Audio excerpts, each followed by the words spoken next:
The foundation, of course, as it now is, the Education and Training Foundation, we're all going to be calling it the Guild for a bit longer, but it's now the foundation. We must get used to that quickly. Is really quite a brand new concept, and I think this is quite important. People, and we had it this morning in our session, very understandably, we're using sort of ex-LSIS and from LSIS, and there's an element that some will transfer. So there's right and proper to a degree, but the foundation is a whole different animal, or at least it must become a whole different animal, not just because the LSIS budget, which started at 150 million, the foundation budget starts at 18 million. Well, hang on, that's a bit of a difference. I mean, that tells you there's a difference. So the foundation, though, has got to be a completely different animal. And the foundation is all about understanding that to do the FE systems job properly, it needs good, professional, highly competent staff. An obvious thing to say, but let's just stick with that. To get the FE system working at optimum level for its students, for its learners, for its employers, it has got to have the highest quality staff. I'm not saying we haven't got that now, but that's something we've got to have, and we've got to push forward.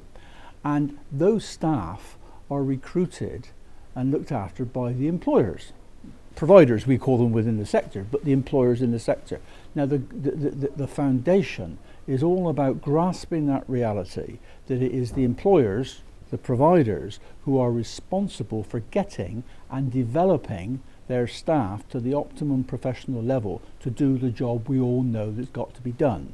Therefore, you've got to make sure that those employers are in the driving seat to develop, to articulate the standards, and to develop the standards, and to make sure that the support for the development of the standard and all their staff is in place.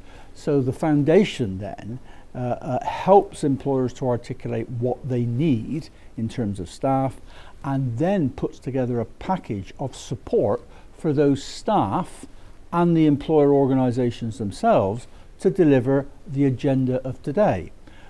So we're talking really about personal professional development in there, led by employers, articulated by employers, supported by employers, but also those employers identifying what's the general areas where we need support because of the current agenda. As we sit here today, traineeships are about to come in.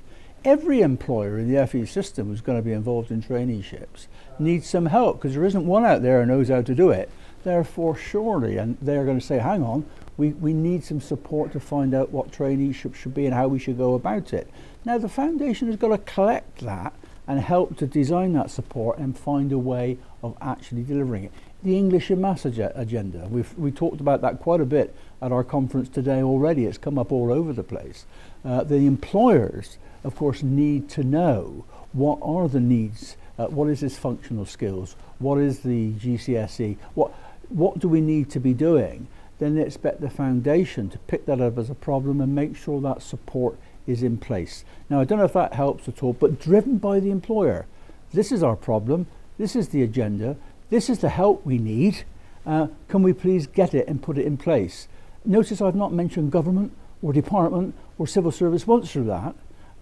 That has got to be owned by the sector, owned by the employers, yes, to utilise the £18 million the government has said they're going to make available in that process. So that's the challenge for the foundation, which I think is primarily about setting up the interface and the communication between the foundation and employers, so that employers are asking all those questions and finding the answers themselves and setting up the business plan to actually deliver the kind of support that they have actually asked for in the first instance.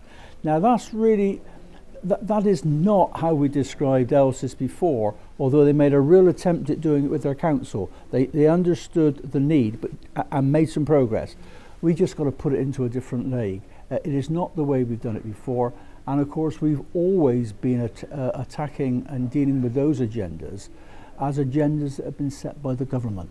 These have all been waiting to see what the government are telling us they want us to do, and this is different. How do we make sure we're able to deliver the contracts and to spend the government money in the way we all know it should be spent? We'll decide.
Just one or two things that I'd really like to push from today's work and so on. We've got to believe in ourselves as we say that work-based learning and skills training is important. It is vitally important. We know it's important. Hang on to that message, and quite frankly, don't be pushed to one side or the other by the academic educational establishment. I'm telling you, that battle's on. We can't see all of it. Hang on to it. Work-based learning, skills, vital. We're good at it. It's got to improve. It's got to expand.